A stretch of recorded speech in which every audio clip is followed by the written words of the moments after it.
Podcast. It's Christmas, bitch. Amelia, welcome to the show. How's things? Hi. Oh, Joe, what's going on, man? I'm catching you at an opportune time. Jacob. You know what's really... I'm here too. Hello. You're here too. Good. And it's indeed Christmas, and we're going to be watching It's a Wonderful Life. So, before we start, make sure you've seen the movie, because we're going to be spoiling it in full, and let us know what you think of the movie in the comments down below. Amelia, kick us off. Tell us all about It's a Wonderful Life. What's up? Okay, It's a Wonderful Life. I'm not going to lie, I haven't got many facts about box office and all that nonsense. I totally forgot until about 5 minutes ago. But that's not what this time is about. It's not about making money. It's not about statistics and being perfect. It's about spending it with friends. Because, remember, a man who has friends is not a failure. Hey, so, let's live by that in this episode. Let's live by that. Let's just get into it. So, I studied this film back in, high school, I think. So I was high school. Was it sixth form? One of the two. I think high school. No, sixth form. It was sixth form. Are you sure? Yeah, because my high school runs up until do you leave school in year 11? You did when I went to school. I don't think you do anymore. Yeah, so then you could either go off to college or you could go into sixth form, and so I went into sixth form, and so I learnt it in my film studies class back then. Shout out to my teacher then, she'd not been watching, but can't remember your name, but what's up? It's bad. So obviously this one was directed by Frank Capra. I always forget there's an R and call him Kappa, and that's not the right thing, but anyway. So I apologise for kickstarting the Christmas episode off with a pretty depressing film. Most people tend to remember this film as a happy Christmas film because basically they didn't bother renewing the rights to this film, and so the rights to the film just went into the public domain, and so that's why TV channels would just air it constantly over Christmas, and people see it as such an iconic Christmas movie because it was always on TV. Whereas they've stopped that now, they've bought the rights back, and so we don't see it as much on TV these days. And people don't remember how depressing it actually is. It's not necessarily like Elf, where it's just overly Christmassy. Yeah. It's more of a message, and I'm really excited to talk to you guys about it, and I have a lot of mise-en-scène to talk to you guys about, and I want to see if you picked up on things. And if you haven't watched the colour version, do not worry, I'll explain things where things were in colour if you didn't see it. So, let's kickstart with just the beginning of the film. Obviously, it opens up with everyone praying, and you don't quite understand, why are they all praying to this random thing. And obviously, this is a product of its time. Obviously, I don't think religion would be used as highly in movies as it was back then. So, it'll be interesting to see what your thoughts are about this whole idea of, a guardian angel and all this. But I do like the idea that they've used the galaxies talking instead of, a fat man in a chair up in heaven being we've got to save this man. Yeah. I thought it was a sci-fi for a minute. I was when I first watched it, I thought I was watching a Christmas film. Oh well, get time for some Star Wars. Could you imagine if the film was just exactly the same, but when Clarence got to Earth, he was green with little alien antennas? Oh my god, that would be a good film. It's the exact same movie, but that's what he looks like. And I love it. I think that's really, really cool. So, I don't know if many of you guys know, but when this film came out, it was actually a box office flop. So, it came out just after the war, and it was one of Jimmy Stewart's actual first movies after coming back from war. He wasn't 100% into it, and he was I don't really know if, what's the point? We've just been in war, what's the point of doing movies anymore? And the actor who played Potter, whose name has completely slipped my mind, he basically turned to him and was dude, this is what we went into the business for, to make people happy, and the one time when people need to be happy, let's make a film. And so that's how Jimmy Stewart kind of got back into it. And without him kind of doing that, we wouldn't have films such as Vertigo, because obviously he wouldn't have gone back into acting, if my times are correct. I'm pretty sure they are, which is kind of incredible, really. So obviously then we go through this Lionel whole flashback. Barrymore. Sorry, is that his name? No, that's fine. Barrymore. Yeah. So he's the reason Jimmy came back, which is quite sweet. And then obviously we get the flashback to his childhood. The flashback lasts till pretty much most of the film.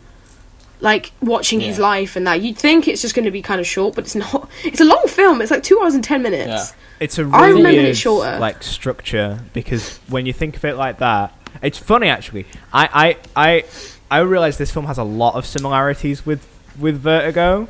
Not like on the surface level, not aesthetically, but just like the way the film's put together. And one of them is the fact that the prologue goes on for a fucking hour. Like, what is basically the prologue is so long, and the meat of the movie, the thing that like, if you say It's a Wonderful Life and someone knows the movie, they go, oh, the movie where he doesn't exist. They talk about that, which only lasts about 20 minutes. It's very short. Yeah, it's a weird structure, this film. It's interesting, is it? That must be like a trend with old films then. Doesn't Thingy do the same though? Doesn't Forrest Gump do the same though? Where you spend like a good half an hour. No, you spend like a full hour of the film just in flashbacks while he's sat on the bench. Like, it's mostly like about. I haven't seen that film in full yet. You haven't watched Forrest Gump? Not all the way. Because I want to sit down and actually watch it, and I've just not had a chance to. I know it, and I know what happens, and I've seen clips. And okay, well, Forrest Gump does the same thing. Like, an hour of it is like, yeah. Oh, there you go. It's, someone's seen the film. Would you say that Forrest Gump though it's more like a framing device? Whereas it's like it is more of a prologue than the whole point of. See, Forrest Gump does this weird thing where you spend like an hour of the film. He's sat on the bench talking to different people, telling them his story until the moment he gets to the bench and why he's in the bench. And then the last hour, 45 minutes, is what comes after that. And you kind of... That's the bit you always forget about. Yeah, it's weird. You go into it thinking you forget that the whole film isn't him telling his life story. And then actually about halfway, maybe three quarters of the way through, it then Carrie follows him. It's so weird. It goes from him narrating it to like just watching him. It's really strange. Just events. Yeah, it's so weird. Yeah. But then, yeah.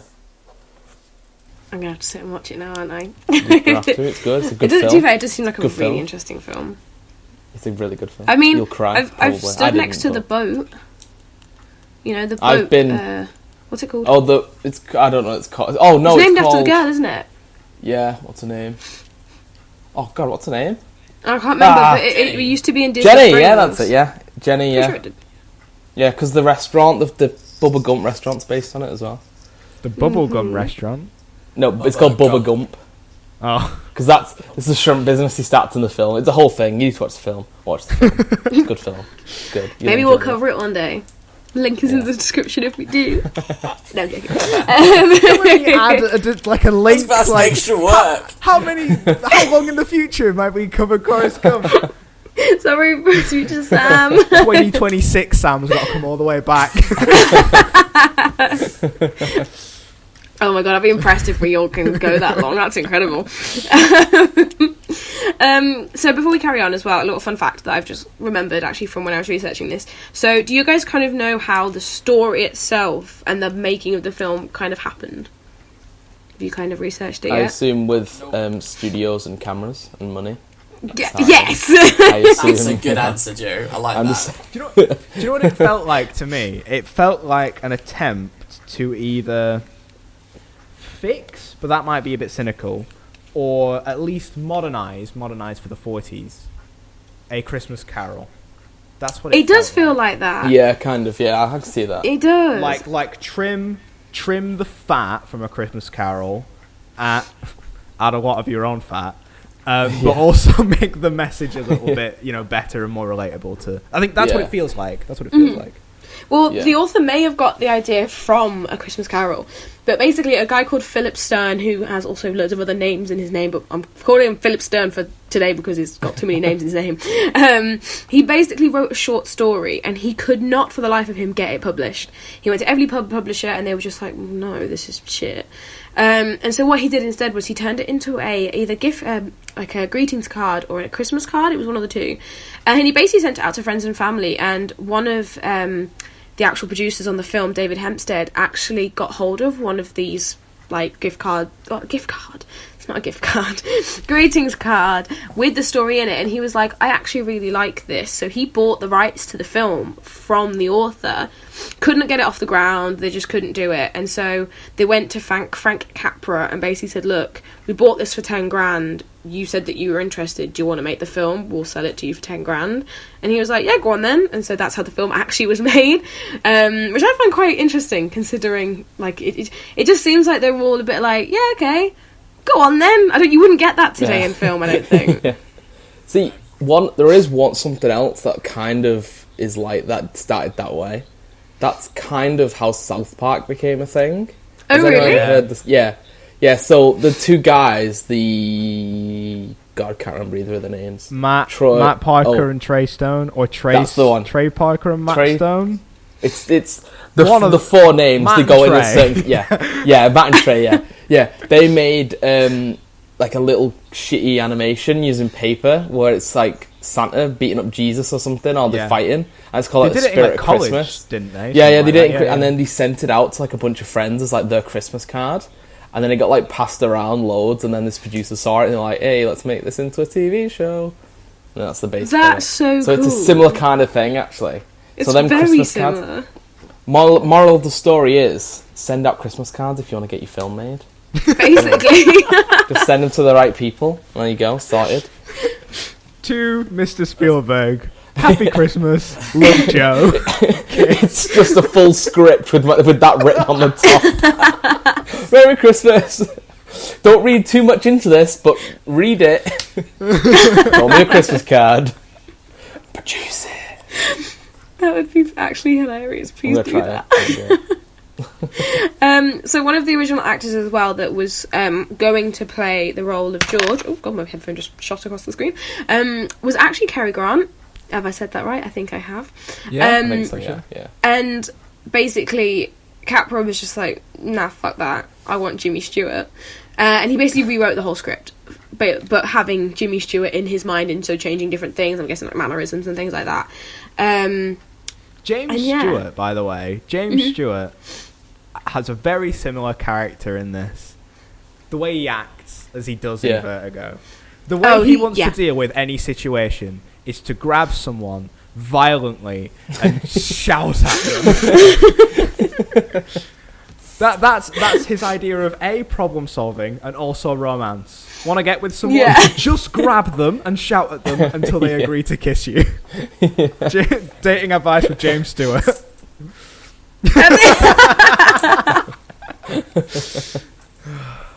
Oh my god, that's amazing. No, but apparently he was a really nice guy in real life. Good old Jimmy Stewart, rip. He was a good actor. He's an amazing actor. I think he's so fab.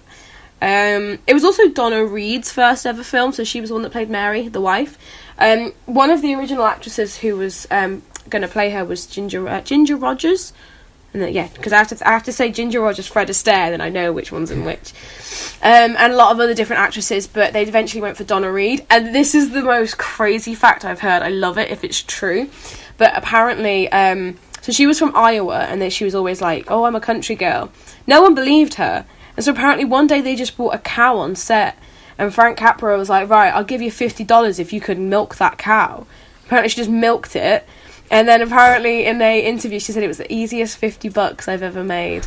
Wow. I hope that is true.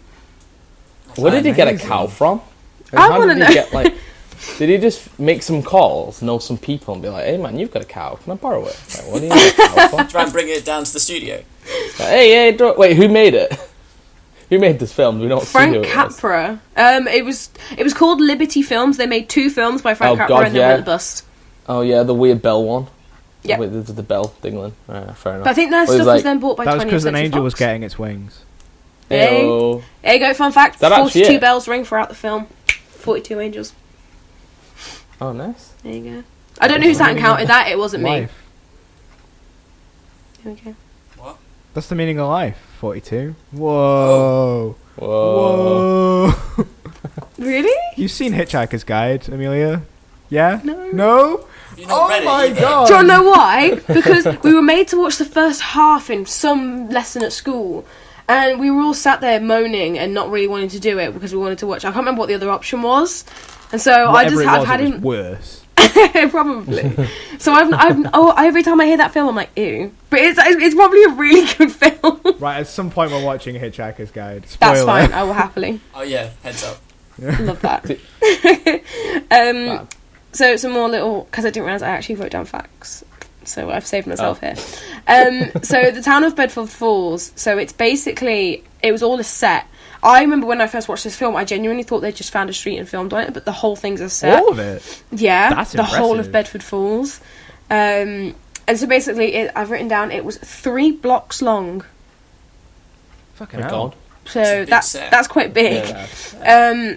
And most of it was demolished in 1954, but the only thing that still stands is the Martini's house, you know, in it's what do you call it now? Bedford Ranch or something? No. Yeah. Where he's building all the houses, that place. Well, isn't the That Bailey house is Park still- Bailey Park. Yeah. Something, it's something like that, isn't it? Yeah. That actually still stands and is actually in a suburb. It's like a genuine house. Oh, fair. Well, someone lives there. Yeah, it's like a genuine house. It's all cool. Google it when you finish. It's really cool. Oh, that's cool. Okay, that's the end of my facts. Getting back into it. So we get this whole kind of flashback to his childhood, and there's kind of a trend you'll see throughout the film of how much he's dicked over. Like, I'm not gonna lie, he's been very unlucky. So every time he does something good or puts himself out for others, he always seems to be punished in some way. So, like, the first thing, obviously, we get the flashback to him being a young boy and sledging and all this. And he saves his brother, yet he's punished, and he loses hearing in one ear. Like, there's always something that comes after it. I haven't quite worked out a reason why. I just think it's just, like, life, innit? Just bad luck. It's not a wonderful life all of the time. No, exactly. And that was one of the things with this film. People always say that, like they forget how depressing and sad it is, because it's basically about a normal guy. There's no hero, there's no villain, in the sense that, like, at the end, Potter's still a bad guy. Yeah. Like, he doesn't even return the $8,000. We don't know what Still happens. Mr. Burns from The Simpsons, you know. He is! Yeah. That's like what I thought of him the whole time. Whenever he was on screen, I was like, oh my god, it's Mr. Burns from The Simpsons. Ayo. That's all I thought, like, the whole time. That's good, I like that. I didn't even think about that. Yeah. Mr. Burns. I like Does that. anyone know if he ever played Winston Churchill? I don't know, but he could have. Kind of looks like it. Yeah, he could, yeah. Even his mannerisms are, like, spot on. Yeah. Maybe he Yeah. based it off Winston. I mean... Maybe. Well, he was a Tory, Winston wasn't based he? himself Fuck off him. him. Yeah.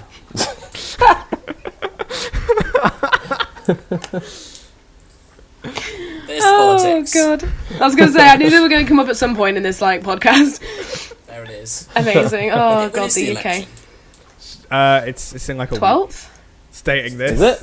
It's Well, yes. I don't That even is know where I can gross. go to vote, you know. It's somewhere nearby. I don't know where it is, though. But Vote. Everyone that's watching this vote, you've not got long. if you've not Pokemon registered, go then to too the late. polls. Oh, Ah! god, No, don't say Wait, hold on. that. Wait, what date is it? Is it like the 12th? So it will 12th be in December. 5 days' time From right this second? When or this right this second goes from up. from when this goes it out. goes up. Okay, that's fine. That's what I was Googling. Go vote in 5 days. Or 4. Oh, wait, I if, pointed if to you're the... watching Oh, it the day after four? it comes out. Oh, yeah. If it's Or past too it, late fuck if you. you're watching it after it's already happened. Yeah. Then, You yeah. could have Comment saved who's us, Prime but you Minister. didn't vote. Yeah. Way exactly. to go, prick. You're probably okay. You probably just Yeah. couldn't make it, or you Yeah, forgot, or something, you know, whatever. It's alright. It's not. Yeah. But Or, How does this turn alternatively, political? you don't live in England, then. Yeah, that's true. If you don't, So, sorry, we didn't mean If to you shout. don't, go vote in your own country and make sure your own country gets the stuff that it needs. oh, it's a wonderful life, isn't it? Do you know It what? is, Isn't it it is. bloody just? There we go. Anyway, so then obviously we see George going into the pharmacy. Mr. Gowers, I always going to go to call him Grover, and I'll bring up Sesame Street again in a minute. Just you wait. And he goes into the drugstore, but just before he walks in, Mr. Potter goes past in his car. It's a hearse. Let's be honest. It's so creepy. Yeah. Yeah. Like from the get go, he's painted as like this scary looming figure, and I like a bit of He's got HP on the side of his car because he's such a big Harry Potter fan. I was just about to say because Yes. it's Harry Potter. Yeah, that's what it is. I think it's Or just Henry. really likes brown sauce. Oh, Oh, that. yeah. Maybe. You know what? I really like brown sauce. I'm Brown not sauce getting is a good, fan. isn't it? Underrated It is. sauce, brown Yeah. sauce. I need like a If you toast try of it it. properly, you know.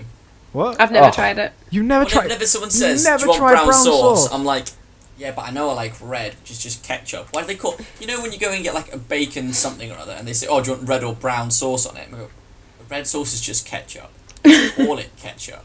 I am more offended by the fact that, Amelia, you have somehow lived in this country for 20 years without having brown sauce ever. Nope. What have you been doing? Once. I want to know. Fussy child. But the thing that I want to know is, how have you eaten anything that's like sausage bacon related in the Without morning? Literally, sauce. I feel Without so brown sauce. judged whenever I get like a bacon sandwich or something from like Costa or anywhere, and they're like, "Do you want sauce?" I'm like, "No, thanks." They look at me like, Yeah, I used to work in Greg's. I was one of the I'm people who judging looked you. at you that way. I feel like I'm judging you because your example of where to get a bacon sandwich from was Costa. Costa. Costa. because that's always the Who closest. does that? Well, Yeah, Greg's one outrageous. stops at like 10 o'clock. Fuck you, Joe, and your 10 o'clock sandwiches. Do you want me to Bad. make it worse? Bad. I don't even have Oh, gravy God. on my roast dinner. Oh Jesus! What? So we not can a fan of exile you. Are sauces. you allowed to be British at this point? I'm sorry. Not really. Can you exile Amelia's you? not allowed to vote in this. Yeah, you're allowed. She's not a British citizen. No, clearly you're not. When you turn up at the polls, they give you like a breathalyzer, but it's specifically for like gravy and brown sauce. Oh my god, I can just imagine it like her doing it and it beeping and all the women just looking down like whispering to each other. Like, I don't think she has any brown sauce. Like, it's like, sorry, Miss Hendricks, you can't come in. You're gonna have to. Sorry. It's like, and then as you're walking away, fucking Asian brown sauce. Oh god, what was that? No, I'm not impassioned. Bad. Have some. Got Thing some is right though, now. like I've kind of had that happen in the sense that like when I went round to Zach's nan's for the first time, she made us a roast dinner. She was like, "Do you want any gravy?" And I was like, "No." And obviously they're northern, and they just all looked at me like. I was just sort of like, "Oh my god." So I love I'm the kind way of that used you to say it. That, oh, obviously they're northern, as if they Birmingham must is drink exactly gravy. down south. Somewhere. No, but like, Yeah. no, but we're not obsessed with gravy. Like the West Midlands I'm aren't as obsessed with obsessed with gravy as you lot are. Like it's insane. Right, I know. I was Don't budge informed me once. with this lot. No, not you. You're from Nottingham. You're a posh boy. Right, no. See, I was Hardly informed once posh, though but that like down south they don't have, when you go to the chippy, they don't really have like gravy and chips. it's that mostly just curry the- sauce. Yeah, I was just about to See, say. that's we're what they talking curry said. sauce. It's mostly because that's so weird. That's so weird. No, don't do If that. you're getting like sausage and chips, the go-to is gravy. They'll say sausage, chips, gravy. That's always an option.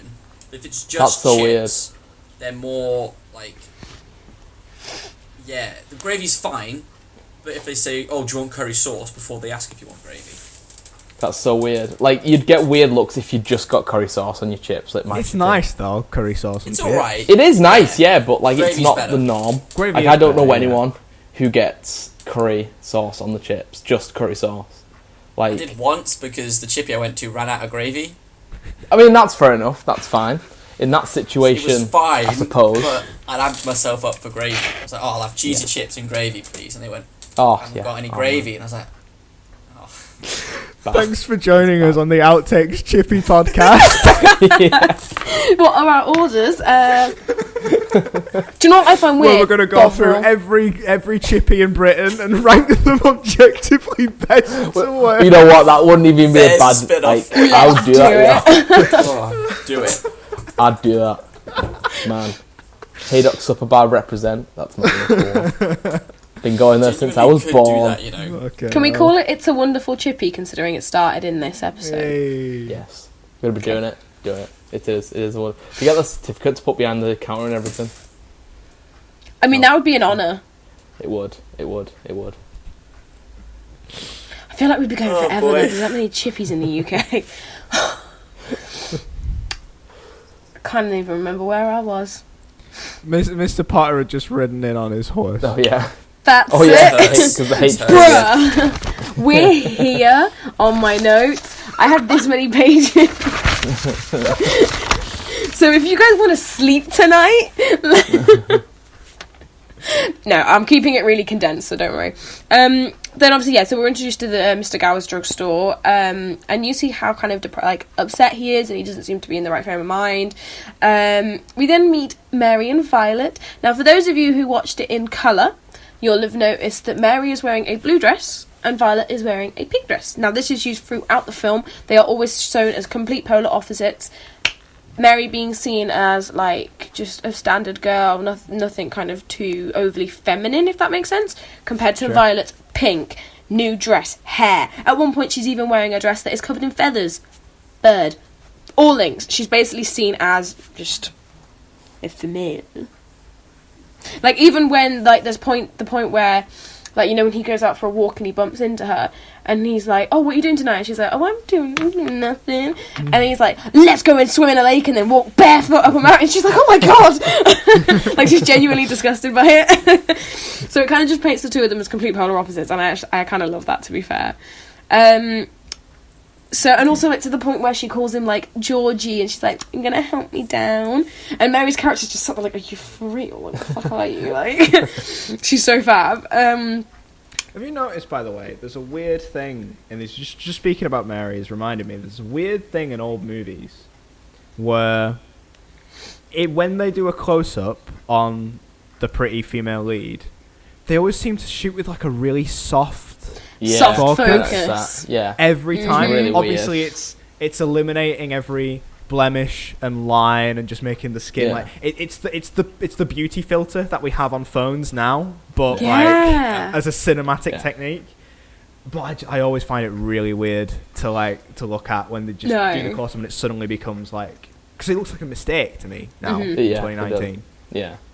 Do you know something mad? Apparently, part of Kris Jenner's contract for keeping up with the Kardashians, she's only allowed to be shot in soft focus. Fucking hell. I know, it's really bad. That's so weird. Because she wants to have that angelic look on her 24/7. Wow. Like, what the fuck, bro? Amazing. What is our life? Right, anyway, let's not talk about the Kardashians. How do you know that? I saw it on Twitter. Oh, okay. Yeah.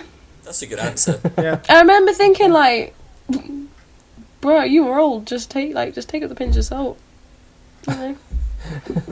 Anyway, then obviously we see that George has the National Geographic, so it kind of establishes the whole idea of him wanting to go off, travel, do all these different things, which is then referenced throughout the film in wallpaper, signs, just everything. It's kind of looming over him and how, like, his wonderless personality is kind of just crushed. And I find it really cute when Mary, like, leans over to his ear that, like, doesn't work anymore, and she's just like, I love you to the day I die. I was like, so she's, like, smitten over him the whole time, but she's not smitten over the same way that Violet is. So she's very much, like, in his face, whereas she's just kind of like, yeah, I like you, but I'm not gonna, like, put myself out for you. Like, if it happens, it happens. And I think that's quite cute. Then obviously we find out about Telegram. Mr. Gower's son has died, and in the date it's 1919, which is actually the date that, and the same year even, that the Spanish flu epidemic started, so that's why he dies of influenza. So it's kind of all linked, which I find quite fun. Well, not fun, it's pretty depressing, but you know what I mean. And then we see how, like, such a caring person George is. So, like, he walks in and he's like, is there anything I can do for you? You know, clearly something's not right. And Gower's just like, fuck off, do your job, like, take them pills. And so he obviously runs to his dad. We see that his dad runs the Bedford Building and Loan Company, which is obviously a really big part of the whole film. And he's standing up for his dad. He's like, well, no, you don't call my dad a failure, you old bastard. Like, what the fuck? Yeah. And that's really cute. So he's a really nice guy, and even from a kid, he's clearly, like, thinking of others before he thinks of himself.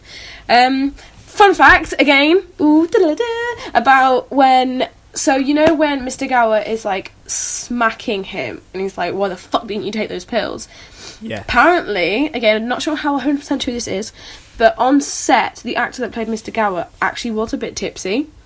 And so those slaps are 100% real, and he genuinely started to bleed from his ear. Oh, Christ. Yeah. Oh, no. Yeah. Whoa. That changes that a bit, doesn't it? I have never been hit so hard that I've bled from my ear. Mm-hmm. Yeah, no, say. That's why I'm like, Clearly if that's you've real, never been ow. You're talking about get your pussy ass ear out of here. That's some hard strike. Send that man to jail. Jesus. Very true. Bad, isn't it? Probably dead now, though, so it's okay. I was going to say, Probably, yeah. I was trying to think of when this film was actually released. 47, I think. Oh, 46, so it's, 47. oh god, it's old, Jesus. I thought it was 6. That's freaking I'd mad, 40. bro. Wait, 40. Oh god, wait, hold on. Because it was after the war. Yeah. Yeah. I thought it was 54. Yeah, definitely. It's definitely after. I don't know why I thought that. It's like, well, that's That way might off. be the coloured version, maybe. Possibly. Yeah, maybe. Maybe. Did they have I'm sure it colour was TV 40s. then, though? Yeah. In the What did they? movies, yeah, they would have had. Oh god, colour. they did, yeah, because Like- of like like- Wizard of Oz and stuff. Yeah, Wizard That of was all Oz. colour. It was technical, wasn't My it? example was going to be way weirder, and it was that Go on. I think this is the same year that Doctor Who started, 1963, which obviously was black and white all the way up until Yeah. the third Doctor. Yeah. They produced 2 movies with Peter Cushing Yes, I've seen playing them. the Doctor. But they're not like they're not related, are they? They're not like related. completely So different. in the movie, because the lore hadn't been fleshed out in the TV show yet, so in the movie he is defined as a human who is literally called Doctor Who has invented the TARDIS.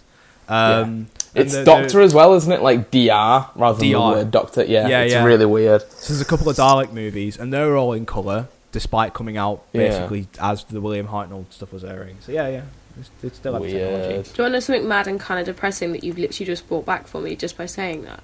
My dad owned the poster for that Doctor Who and the Daleks Really? film, Yeah, right? that's what it's Oh called. no, it gets worse. So this poster's worth like a shit ton of money now. Google it. We decided to take my my dad's parents to Disneyland, so he sold that poster to pay for them to come to Disneyland with us. They no longer speak to us. Oh, My dad is pissed. That's You literally just brought that memory back to me, and I was like, Damn. could be something on a gold mine, but no. Oh dear, that's hilarious. Was it like an original poster as well from like when it came Yes. out? So he collects like hell. original movie posters. It's crazy. Cool. Mad. Get into it. Honestly, get into it. Even the into modern day ones. It's insane. Like, Does he have them like on the wall or like does he have them like in storage? yeah, so he Mad, has like snap. Well, 50-50. He's got snap frames, and so he like changes it every now and again. I think the Yeah. most expensive one he's got is, you know, the Star Wars poster, which is like the first ever Star Wars posters they did. So the one that Jacob's got, that was done by a guy called Chantrell. That's still worth a shit ton of money. That's like 600 quid worth of a poster. Mad. But This the one's one not. they This one's originally, like that was on your 7 campus quid. or something. The one that my dad's got has recently shot up in price to $4,000, and I'm just like, can you die so I can have it? Wow. Ooh. No, I am joking. So honestly, get Mad. into it. If you go to cinemas, ask if they have any posters, and just take them because it's worth it. You never know. So there you go. Mad. You're I welcome. was going to try and eat my advent calendar chocolate, but I forgot how noisy advent calendars were. Yeah, I know. These are hard to get out. I- as well. So noisy. It's fine. I've been cutting the audio this whole time. Don't worry, Jacob. Okay, good. Because this is... He's still going. unreasonable. Mate, it's I can't hard. do it, I don't Don't know. speak while you do it. Look, I'm not a Okay, wizard. sorry. I'll pause. I'll demonstrate how noisy it is, right? We know how noisy it is. I wasn't ASMR. talking over that, so you can choose to either cut it and just can insert still- some random noise, or you can keep it, you see. You can say, oh, look how So noisy it is, and then just have like a thoughtful. little fart noises or something. Oh, I'm doing it, I'm still talking and doing it, I'm sorry. Oh no. Well, when you said that though, right? You said have a little fart noise. I can imagine you just going, see how noisy it is, and the fart noise is just like that, nothing. So the noise goes, Alright, and that's it. Amazing. Oh man. That's you crazy. could do that, but also on the plus side, I got it, it's fine. Right, doesn't it Why look are you doing weird? that? Why is the white... You didn't even look at it! What Did you is see it? how chunky the white chocolate is compared to the... Ah. Oh man. Do you see what I mean? Yeah, Wait, okay. what? What kind of calendar is it? What like brand? Thornton's. Orange. Oh, nice. Mine's. I didn't What buy is it, I mine? bought it. Shout out to my mum. Cheers, mum. Shout out Mad. Jacob's mum. Oh, my mom doesn't buy them for me anymore. Hey, So Jacob's mum. Hey, Jacob's mum. How you doing? What's your mum's name, Jacob? How you doing? Right, no, enough of this. Jacob, what's your Hey, mum's name? Mrs. Latham. No. What's her name? I don't know what her name is. We're stopping it. No, what is it? I want to know what it is. Let's just keep... Gloria. Linda. Is it Gloria? Betty. I can guarantee you are not going to guess it. What does it begin with? Lauren. Sheev. Begins with a C. Karen. Carol. Caroline. No. Oh, that's my mum's name. Is it a foreign name? Nope. Claudia. Actually, Cynthia. it gets said more times around this time of year. Christmas. Carol. No. Carol's a good guess, but it's not Carol. Carol. Christine. The person who made the name famous has it as her surname, but it's my mum's first name. Christy? Christ. Christ. Christ Latham. It's not Christ. That's what he's going to call his kid. Calendar. Think of a Christmas song. Like your go-to Christmas song.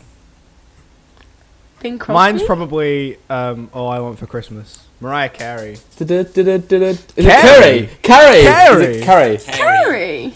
Yes. Carrie. There you go. Carrie Is it Latham. Irish? Ah, okay. What?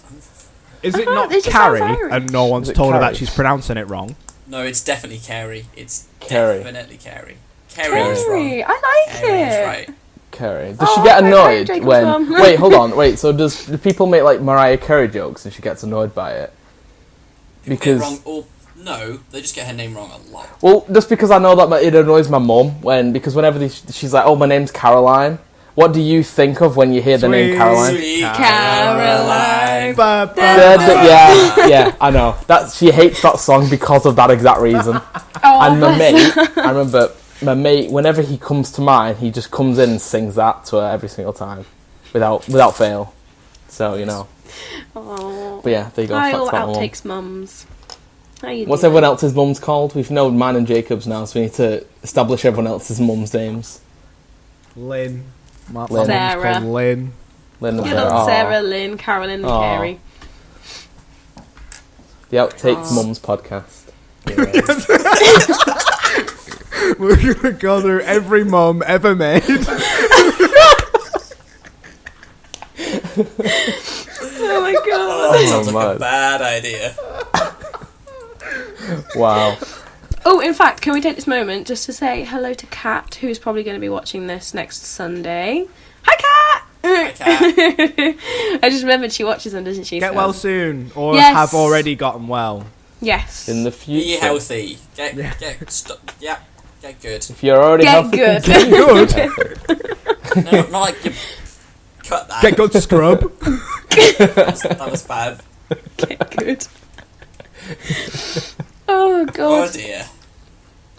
I love that. Right. Anyway, so then we cut forward a couple of years. I'm going to keep the notes short now because we keep going off on tangents, I'm not going to lie.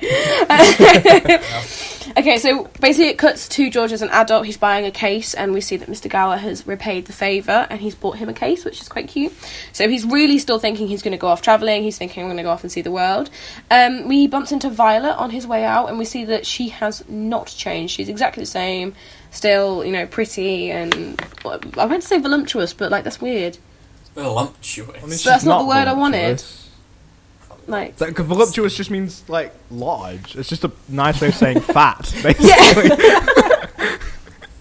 Oh, well, I was trying to think of another word for If sexy, you're but I can't fat think of and you're one. making a dating profile, you write voluptuous. Yeah.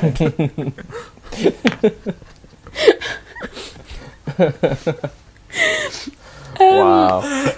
That's amazing. And so then we cut to his dear. family, like, having a meal, and, like, you realise how much, his family means to him, and throughout the film, how much, like, the family unit is, like, amazing.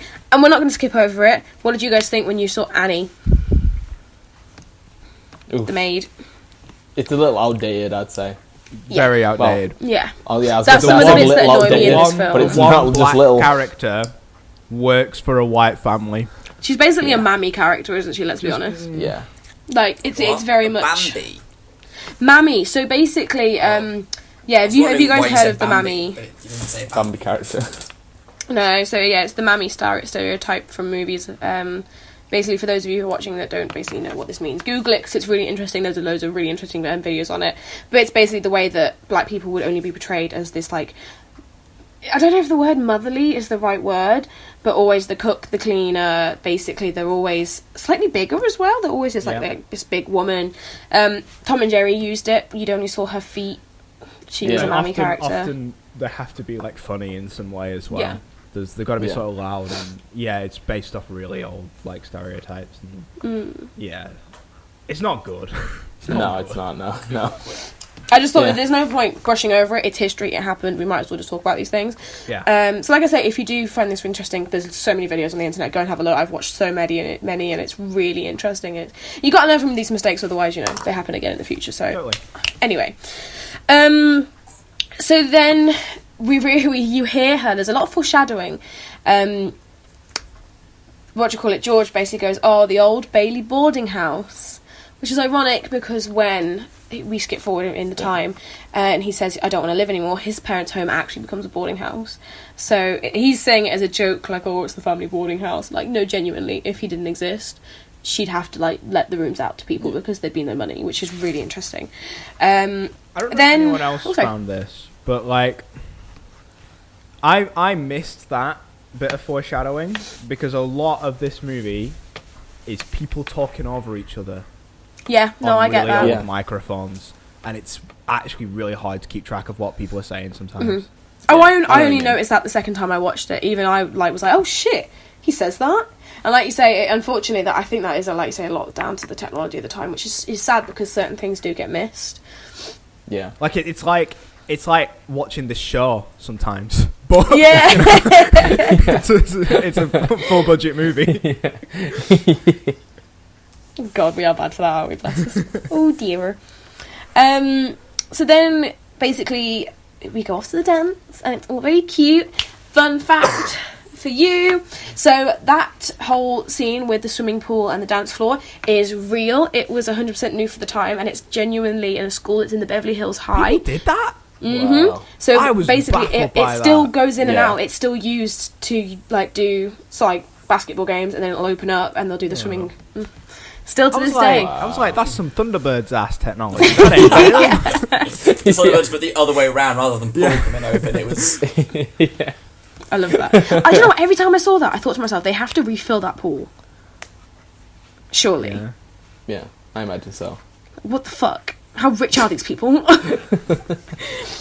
Anyway, so George decides he's going to go. Why not? It'll be fun. And again, Violet's being very pushy and trying to get to George. It's hinted at that Harry has this career ahead of him. He's going to be a star. He's going to play football and all this. And then in the background, again, this is something that you notice when you watch it a couple of times, so don't worry if you didn't notice it. The song that's playing is Buffalo Girls. So, when they go home, they're like, "Buffalo Girls, won't you come out?" Yeah. That's playing in the background from the band. And if you wonder, think to yourself, like, why have I never heard this song? Don't worry.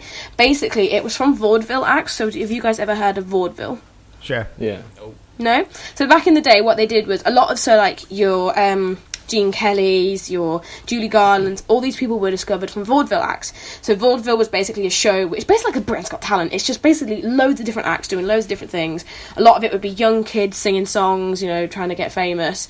And they'd go from town to town. And so the whole idea would be that they'd sing this song, acts would sing this song, and they'd be like, they'd replace each. So the Buffalo would go Chicago, Illinois, whatever it is. Girls, won't you come out tonight? But the Buffalo one was the most famous, which is why it was recorded. There you go. Really? Could you imagine if this film was made like now, right? And the song that keeps playing is like fucking LMFAO. Party records. Even that's a throwback. Like she puts the record on. I'm sexy and I know. She just. Oh no. You know that bit though when they're dancing and he's doing that thing with his legs? Yeah. That would be like someone flossing now or something or whatever. Oh. What? No, and like the Violet's character, instead of her just being like, "Oh, I like the attention," she'd be like a thought or something. Like, you know what I mean? Like full on. Instagram hoe. Have you guys seen the new Jumanji movie? Not the new one, but like the reboot one. I have not yet. No. Like that stereotype from girl from that. That's the most recent. Oh, the blonde. Sorry, yeah, Jack sorry, Black. yeah. I know what you mean. Yes. Yeah. The real life one. That sort of stereotype. Yeah. I don't know why that's the only like go to I thought of because I've seen I think recently. There's probably better Regina George is I probably. was about to say example. Mean Girls or something. Yeah. Yeah. She'd No, be like Jumanji, okay. She'd be like an Hey, we influencer like or our something, niche wouldn't ones. she? Fucking hate 2019. Be like Lele Pons or something.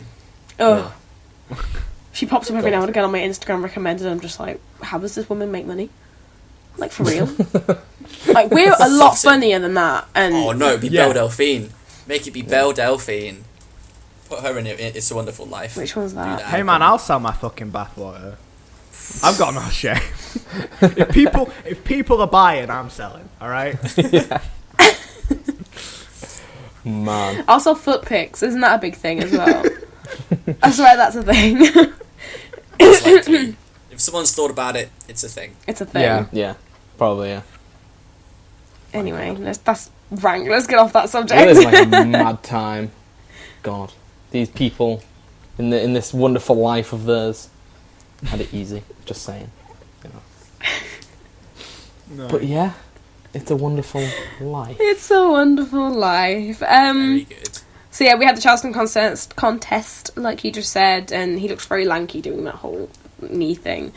And of course, the guy who he snubbed at the beginning to dance with Mary is basically like, I'm going to get my own back on you, opens up the pool, but it kind of backfires because everyone just jumps in and has like a great old time. And they're walking home, and like, I always remember the walk home scene as like so cute. There's a poster I really want that has them two stood looking at the moon, and he's like, you want a moon? I'll throw a lasso around it and all this. I was like, oh my god, so cute. Totally forget that she basically gets butt-ass naked, hides in a bush, and he's like, so weird. why are you trying to get in this predicament often? Do you know what? He's like- Here's the thing, right? He's a massive perv for doing that. But I put it to all of you that in the exact same position, you wouldn't act the exact same way. Yeah. You would, though. No, you Jacob, would. you You'd in take the particular mickey out of it, wouldn't you? What's that supposed to mean? Right. Absolutely, you would be like, oh no, whatever am I going to do? Yeah. Wow. No, I agree. I mean, you're probably right, but I'd rather you didn't just assume it, you know. Oh dear. Man.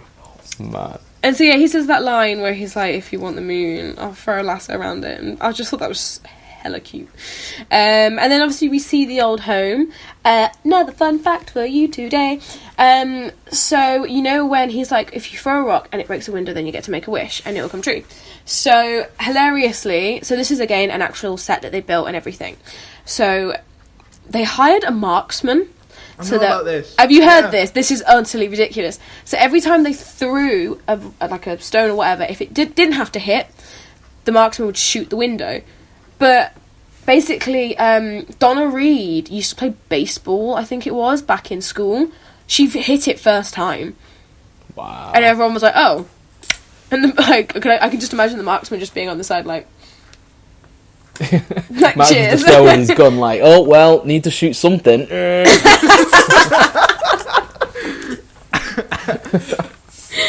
Oh my god, that's a good sinister term.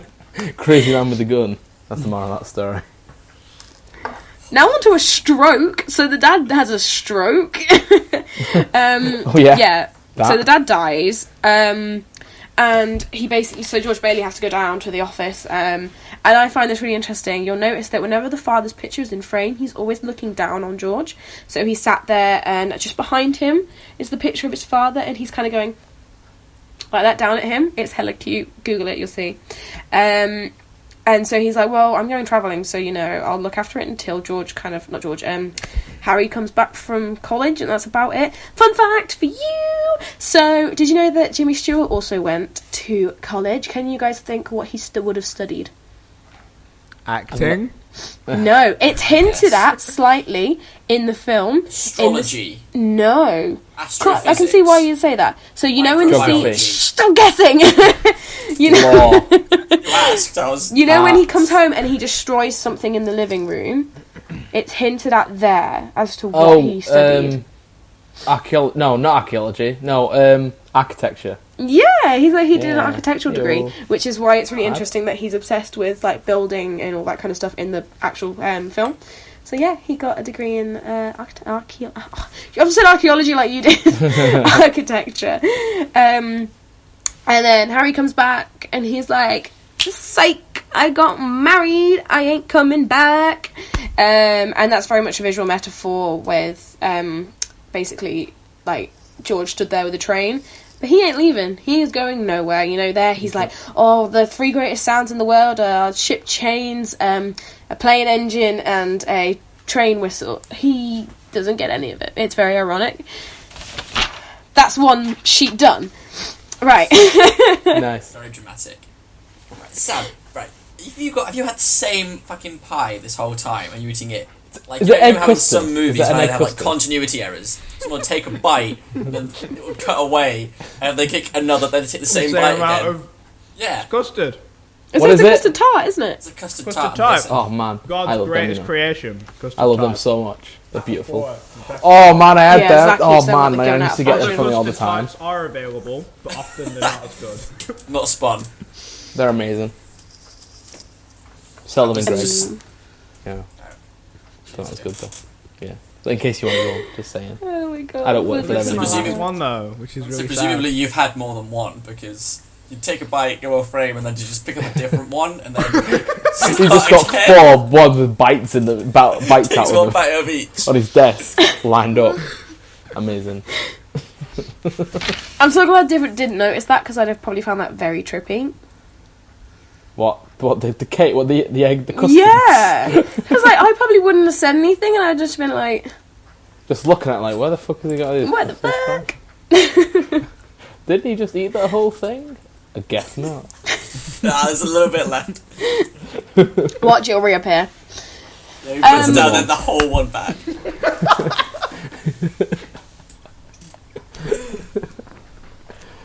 I kind of want to do that for like an episode though. Get like a box, get like 24 of something, and then just eat it and finish it, and then be like, just appear Like, again 24? for the whole. I don't know, so I don't run out. Just have like some apples. No, because they think most things come in like 4s or 6s, don't they? What? And isn't 24 a multiple of 6? Yeah. Yeah. 2, 6, 12, 18, 24. Yeah. Why? So you chose 24 based on the availability of the number of things. yeah. you So get. no, right. So if I was getting those, I'd get 6 packets. Yes.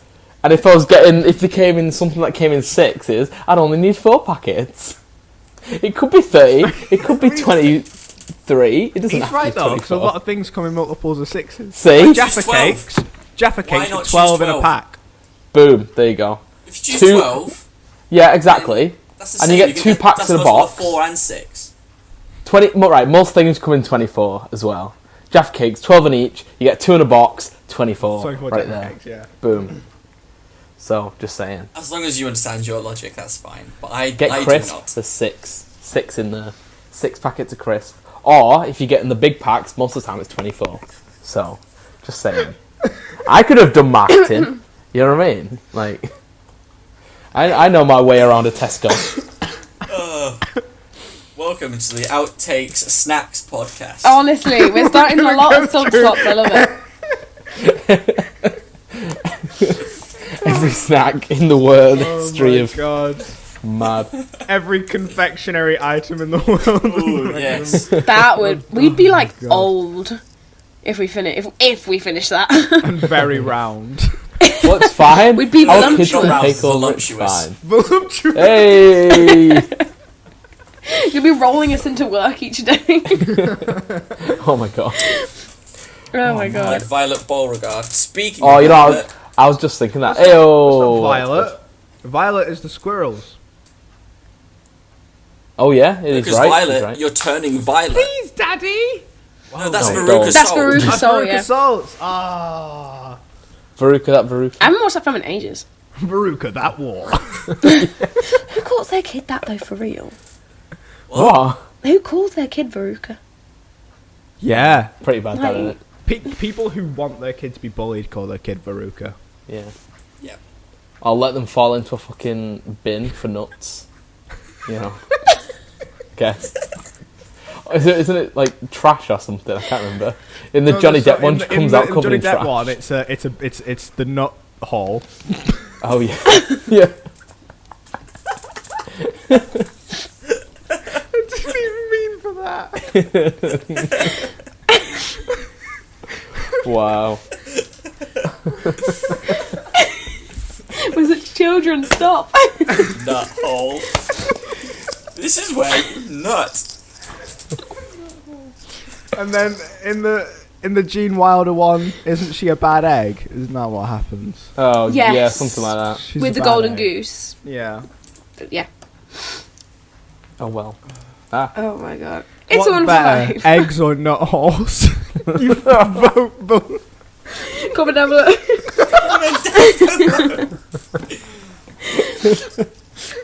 I don't really want to know what people think's better, if I'm honest.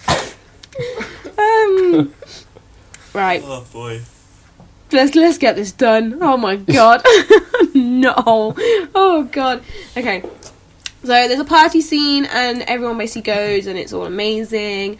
And little fun fact for you again. So you know how Uncle Billy walks home drunk and he's like, which way? That way. Anyway.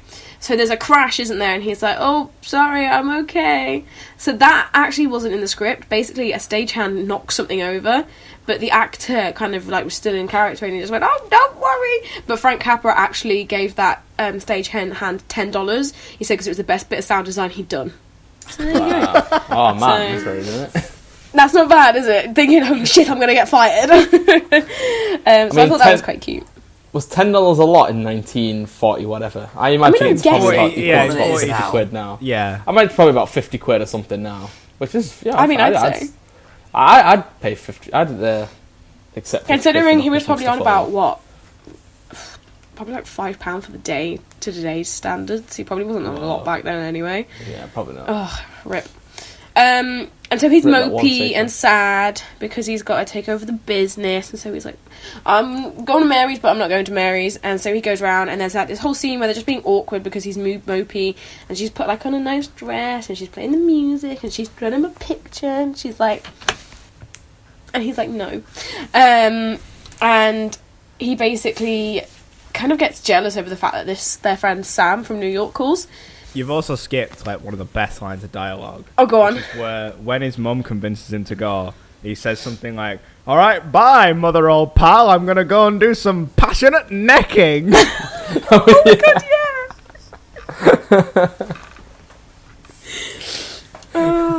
Jacob likes so passionate 40s. necking. Imagine if he like said that to like someone now though. Like Passionate necking. Passionate necking. Or no, it's where she so when Mary sat on the sofa or couch or whatever you want to call it, and the mum's like, "What's he doing down there? He's making violent love to me, mother." And the mum's just like, "Well, you better not be because your mate's about to call." Yeah, they say some weird things. If I said that to my mum, she'd have been like, "Excuse you?" fucking kicking down the door like, what the fuck do you mean? Fucking what? That would Would be you take the funny. risk though, if you were the parent in that situation? What do you mean? I don't know. Would you take right? The option is if your child says that, right? If your daughter says he's making violent love to me, mother, right? You could try and challenge that and walk in potentially seeing, you know, Yeah. Bit of See- hanky. bit of hanky panky, Bit of bit of canoodling. genital rubbing, you know. Oh no. Whoa. Get out That's of not, here. that wouldn't be my reaction, to be honest. Go on. You know, or do you think, well, I'm not going to bother. I'm not going to bother shouting at them. You know, I'll let them have this one just in case. I don't need to see it. You know what? In 10 years, Don't no, know. hold on, 20 years, when I'm in that situation, I'll let you know what choice I make. Comment back on this video. I'll be like, hey Sam, remember that thing you said? Yeah, no, I just decided to let him have it because fuck man, I'm not seeing that, you know what I mean? And like, whoa, nope. Just fucking playing on my PlayStation 11. Nah, I'm probably Amazing. not fine, I got another fun fact. I'm full of fun facts today. You're more than welcome. So, you know, when they're on the phone, there's 2 fun facts. This is a double whammy. So, on the phone, you are genuinely hearing Sam across the set in a different room filming the exact same scene that is intercut with it with him and the girl, and they're like, meh, meh, meh, meh. So they are genuinely speaking to each other through the thing, which I find really fun, and that's is amazing cool. For like keep like also, seems like a lot of budgeting effort and stuff. to go through that to do that scene. Oh yeah, yeah. Or just 2 cups on the end of a bit of string. Yeah, probably. That's like twice as many cameras, and twice as many people, and twice as many sets, twice as many actors. Golden age of Hollywood, innit? They can do whatever the fuck they want. Yeah. And that was it was Jimmy Stewart's like first romantic scene and romantic stage kiss since coming back from the war, and so he was like bricking it. And to make it even better, Frank Capra was like, well, you're not going to rehearse it, we're shooting it now. So that whole scene of them kind of being really like awkward is genuinely how awkward he is and how nervous he is. I was going to say it shows in the film. He's a bad kisser, James Stewart. You can see it. You can literally see it. It's like Jesus. It's like when cats like you, they just headbutt you. You love. Yeah. That's what Jimmy Stewart does. I think that's a period thing, though. Like kissing in the 1940s in movies, like you say, it's just rubbing your faces on each other. It's very odd. I'll have to Google that because I'm intrigued to know why the hell people kiss like that in movies. You're sure to clear your internet history afterwards. Yeah, that's true. I might want some odd... Just have face rubbing or... I don't know. Face rubbing, ASMR. Ooh. Face rubbing, kissing, period piece. Ooh. Oh, no, it was period then. I was like... Anyway, I'd rather not. Then they get married, happiness, but that moment of happiness, crushed.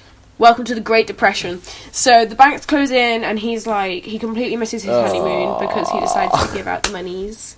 What? What's he laughing at? We're in the Great Depression. Dear Sam, why did you do that? What did he do? That's upset me. I dabbed. That is pretty depressing. I feel very sad for you. So yeah, he's giving out loans and he's being really nice and he's helping the community once again. So he's putting the community over himself. But it's really cute because Mary's at the house and she's made it all cutesy. They're gonna shag in a very old decrepit barn with lots of spiders. Okay. Don't like the idea of it. And it's weird, right? Because like it's really sweet when they get their mates to sing outside the house and stuff, right? Mm-hmm. But them who's singing outside. Inside, they could be doing like anal or something. You got no clue. Do you know what makes it worse? The names are Bert and Ernie. Bert and Ernie! And it did not actually inspire the names of Bert and Ernie in Sesame Street. It was just a coincidence. Mad. There you go. From anal to fucking Sesame Street. Other stuff. Amazing. Bailey Park, that's what it was called when we were thinking about it earlier. So we cut to Bailey Park and it's basically this like, it's basically suburbia. It's the start of suburbia. They're starting to create houses that are affordable. And he's basically given the Martinis a house. Now this is really interesting because it's said that the whole family of the Martinis is actually based on Frank Capra's life. So he comes from Sicilian immigrants. And the word Capra in Italian means goat. So when they're getting in the car, they put a goat in the car. Right. And so that's kind of basically, people think it's a hint towards his start in life and how people were really nice to him and his family, which I find quite really sweet, actually. You know what's kind of sad? Is just after this, I'm pretty sure it's just after this, is where Potter brings him in, tries to like undercut him and just buy him. And he's got this really good speech about how no one can afford to live anymore and, you know, how scummy he is and how greedy he is and everything. And it's really powerful and James Stewart performs it really well. What's sad is that speech has just as much relevance today as it did when it was written in 1946. Yeah, 100%. So that's one of the things I found when I was researching this film is that, because like I said, this film isn't about a hero overcoming this perilous journey to then have the prize at the end. It literally is about how the everyman, every normal person on this planet has to go through shit, and no matter what, there will always be a Potter. No matter what age, what, race, no matter anything in the society that we live in, there will always be a Potter trying to take it away from you, trying to make you feel like shit. And that's kind of what this film is about. It's basically saying, like, that's, no matter, it's going to happen. It's just fact. And like you say, especially I think in today's climate, it means so much now, especially to do with housing, because like housing's such a big problem at the minute, no matter where you go. Yeah. So that's kind of really why I wanted to do this film, because like we say, it has its problems and it's not aged well in certain ways, but the core message is so relevant in no matter what, which I find really interesting. Yeah. We'll keep going because, like I say, I just want to keep this quite short and together. One of the things I love as well, whenever Potter is on screen, you'll notice that he's up really high, and so George is sat like in a slump chair. He's really low, and I find that mad. It's a really good gag. It's quite good. It's like, when like they go, "Oh, you're a film student," because you can do like mise en scène and that. That is like so obvious. Like, Jacob, do you know about mise en scène? Who's that? I feel like we mentioned it and said we will talk about it another time. Quite possibly. Can this be that time? Or are we just going to skip past it and just do it another time? So it's a French term. Does it literally mean in the frame? In the scene, like yeah. That? In the scene. It's a weird concept, and it is actually quite hard to teach, because it literally just means, like, what can you see? Right.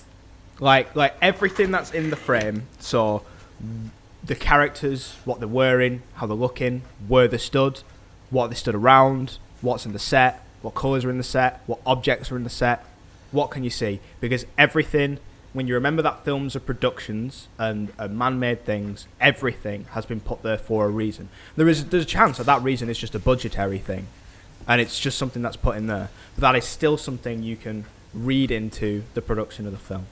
Yeah. Okay. I did a whole exam on mise en scène. That's how much it's really used. difficult. It's actually really difficult. Yeah. Where would you use it in context then, that phrase? The mise en scène. So, so for example, in the mise en scène, they placed George Bailey in a chair lower to kind of portray the idea of a power struggle. So this guy who's a looming figure who's trying to take all the money away from this poor gentleman who's down the bottom and all this. So yeah, it's basically anything. It can be the real, like Sam said, if they've lit the scene in a certain way. Oh, it's very much, I've just thought, like, in English lit when they'd be like, oh, the the curtain waved in the wind. It's that, but in film, it's a visual reason, and it's not as like... And you can really go in on it, so it's like take the chair that he's put in the first place. It's not just that it's lower. It's really fancy, it's really nice because it belongs to the rich man. But as well, the rich man has offered that chair to him, which means that he still sees him in some level of respect. He could have brought up anything. He could have brought up a shitty stool. He could have not let him sit down at all, but he did. He provided a lower but still quite nice chair. What does that say? Like, you can really, really go in on it, on like objects and stuff. Most of the time, and like Sam said, most of the time, directors don't even do this on purpose. It's just us reading into it, essentially. Yeah. Honestly, it's quite interesting, to be fair, and it's literally what you are taught in most of film school. Yes. Yeah. Like I said, I had to do a whole exam on it, which is mad. Anyway, so so he comes home and he's basically he's reliving all these things that have gone through in his life, and how he's kind of got there, if that makes sense. But for all of this, Mary's still there. She's still, she reveals that they're going to have a baby. And then it kind of cuts to this very montagey scene of, oh, they had more kids and they went to war and he was a war hero. But George still helped the community and he was a air raid warman and he fought the Battle of Bedford Falls. So again, that's very much portraying that he is stuck in Bedford Falls. He's basically just helping the community. And this kind of builds up kind of how much you can do for other people and not even realise like what you've done. It doesn't feel like you don't get anything in return. And I love when he basically goes back to Potter to ask for money when Billy loses the 8,000. He's like, you're better off dead than alive, why don't you get that riffraff to help you out? And they actually do help him out in the end. I think that's really cute. So it's kind of one of those things like, people remember what you do for them, and I think if you're a nice person, you will get repaid in like other ways. So it doesn't kill to be a bad person. So remember that, whoever's watching, be nice. So it's very much just a montage, basically. And yeah, as I just said, Billy loses $8,000, which is fucking terrifying. If I did that, I think I'd genuinely cry and just die and just crawl into a pit. And yeah, so he then comes home, he kicks off at the family, he's a dick. That's the end of that one. But he's still trying to be nice, so Zuzu is up in bed, asleep, and basically, she's not even asleep, is she? She's trying to sleep because it's cold. And he's still trying to be nice. Fun fact for you, the reason why she's called Zuzu is back in the day, there was a brand of ginger snap cookies called Zuzu's Ginger Snaps. You're welcome. Wait, hold on. So he named his child after fucking biscuits? Maybe. Wait, so it's okay for me to call... My son, Penguin.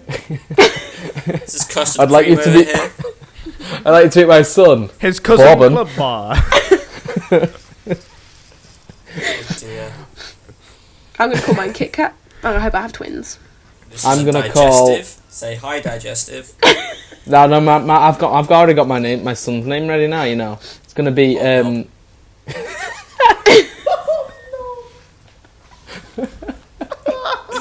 Oh, that's worse than Veruca, surely. Yeah, but no one's actually called the son Hobnob though. Not yet. You know what? Actually saying that, I'm actually gonna go on Facebook right now and Google it. If your son's called Hobnob, email Hobnob the show. We'll have him on. We'll have Hobnob. Bring him on. See, wait, what would his nickname be? Would it be Hob? Or would it be Nob? Nobber. Be Nob. Nobby. Nobby. Wait, Oh hold on. my god. So while Joe's searching for that, we'll kind of get through the rest of the film and we'll finish it. So he basically has a massive shout at the teacher, and in the TV cut, they didn't like the way that he said, "Oh, why did you send my daughter home half naked?" So they completely took that out, and they dubbed the line with Jimmy Stewart saying, "Why did you send her home in the rain without a coat?" Don't know how that would have done with dubbing wise, but that was a thing. And so yeah, that's when he goes to Mr. Potter and asks for help, and he's like, "Well, you're better off dead or alive, aren't you?"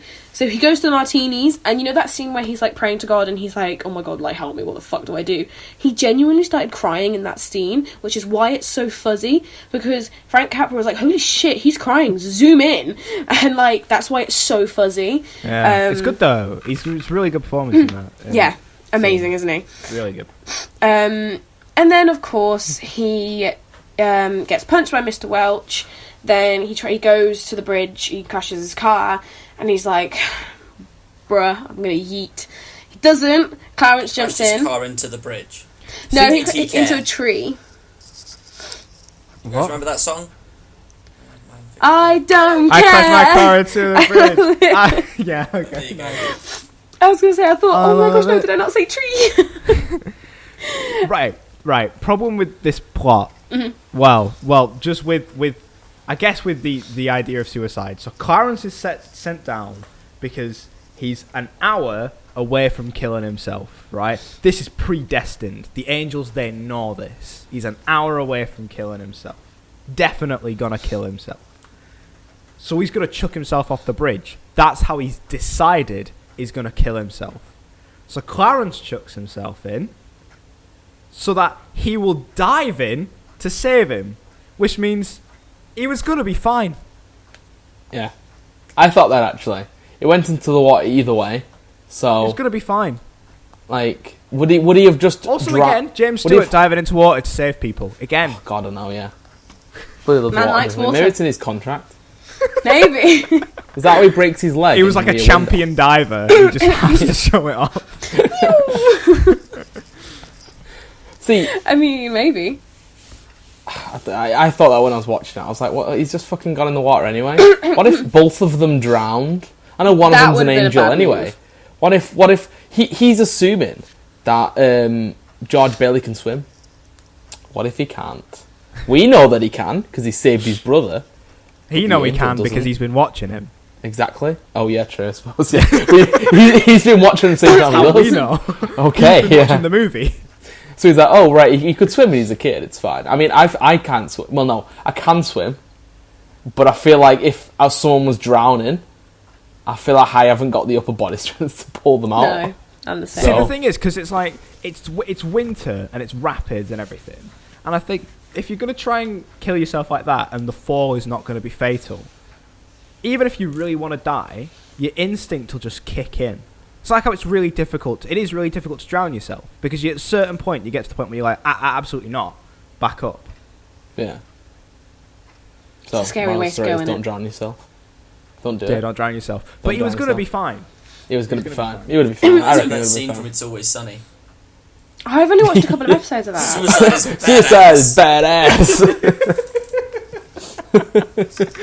I need to watch that show properly. From what I have seen of it, it's actually hilarious. It's great. It's really pretty amazing. Oh my It's god, amazing. I love it. Joe, do you ever find out about the Hobnob name? Oh yeah, no, right. So it's not a first name in all instances. It's a nickname and it's a surname.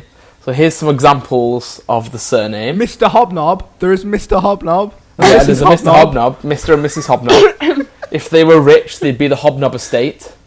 That would be their house. So we've got James Hobnob Thomas. We've got Chris Hobnob. We've got Hob, first name, second name, Knob. No way, is that real? Yep. First We've got Hob, Sam Hobnob. name's Knob. Hobnob. We've got Joe Hobnob is also here. Joe Hobnob. Who else have we got? We've got Nobby Hobnob. But the Owen Hobby is Nobby's got it's got like an accent on it. Nobby. So it'd be like Hobby, like Nobby Hobnob. Levi Hobson. Oh no, sorry, Levi Hobnob Nobson. Hobnobson. These sound so fake. I know, it's so weird, but they're actual. Some of them are actual people. It's insane. Nobson sounds like a real last name. Yeah. Unfortunately. And I can see his nickname being Hobnob. That's fine. Yeah. There's one here. Nobnobson. Hobnobson.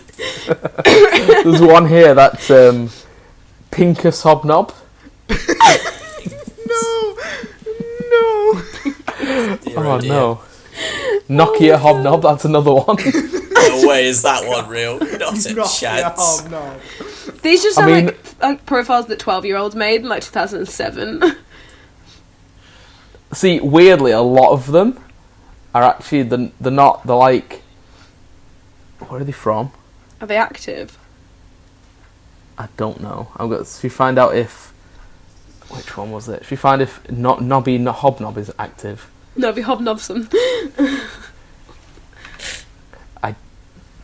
His last post was on the 27th of August. Oh. When he changed his profile picture. So. Welcome to the Outtakes Weird Names Podcast. Where we go through all names in the world. Oh my god. Well, there you go. So we know that it does fall into actual names. Oh, one of them's from Manchester. Joe Hobnob's from Manchester. Get him on the show. Get him on the show. Anyway, we're literally nearly done, so don't worry. So yeah, he jumps off the bridge and he meets Clarence, who is reading The Adventures of Tom Sawyer, which I find really interesting considering I think it's basically meant to be tying in the fact that he's got this like childlike innocence, and so therefore he's reading a child's story. And yeah, so he's basically like, I wished I never existed anymore. And he's like, you're welcome. And so they go to Martini's, but it's not Martini's, it's owned by the bartender Nick. So they get kicked out, and then they go to Bedford Falls, which is now Pottersville, which actually sounds terrifying and looks like the sleaziest town going. And the house is empty that he goes back to. Violet's like now a showgirl who's been accused of like prostitution, and of course his wife Mary becomes like this widowed kind of spinster who just basically works in a library, which I find really interesting. So what do you guys think of this whole alternate reality? I mean, I dig it. Well, I don't dig it. It is like, it is, you're right, it is sleazy. It does suck. Right, what are they trying to say about librarians? I bet some librarians fuck.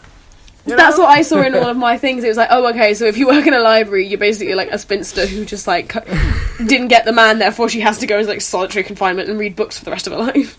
At what point, if you were George Bailey, would you actually realise that, oh shit, it's real, he actually has altered reality? Because I think he realises it takes him too much. It takes him a long time. No, I agree. It takes him way too long. I think I'll sort of demonstrate my film knowledge by saying that all of this reminds me of that bit from Back to the Future 2. Yep. Where Biff takes over. Where Biff is just in charge of everything, and Marty's mum is just... I mean, it's one of these, isn't it? It's proof that no matter what happens, if people who are greedy are given entire control over towns, and they're just going to fill every single establishment with more ways to milk more money out of every single orifice and bury deep into the id, and that's why Donald Trump is why Henry Potter is a bad person. Smooth. I love that. I love that a lot. Something went wrong with your mic just there. Then I couldn't quite pick up what it was, but it sounded like you didn't say Potter, but I don't know. But what I did. You could have said. Yeah. Maybe. I did say it though. Yeah, I was definitely talking about conspiracy theory. And of course we find out that Harry did die, obviously because he drowned. There was no George to save him. And so he basically goes back to the bridge and he's like, no, I really want to live. Like, what the fuck, bro? And he reaches into his pocket, Ernie's there, and he's got the petals, and he's like... This is where this one really famous scene comes from, where he's running down the street and he's just shouting Merry Christmas to everyone. That is always in, like, the Sky advert, where it's like, what? Oh, you know what? I was thinking of the Sky advert when, as soon as you said it. Was it in last year's? It was last year, I'm pretty sure it was last year's. Yeah. It's always used in adverts, and I remember thinking to myself, like, oh, I need to watch that film, and then, like I said earlier, it's the most depressing Christmas film ever. Yeah. So it's interesting that it's still used to market. Do you know what's weird?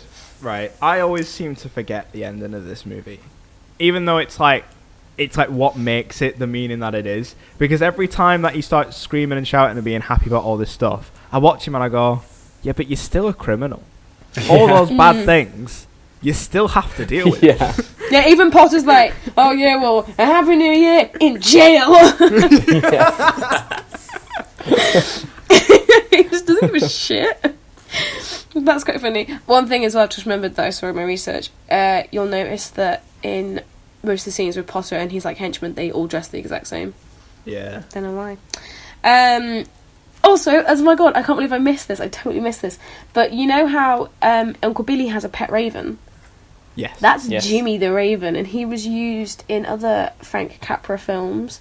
And people say that he's like a looming shadow of death and like nastiness, which is why he's always in the Bedford building alone. Yeah, good old Jimmy the Raven. Shout out to Jimmy. I'm sure that the people who had to colour this movie loved the fact that there was a fucking bird in it.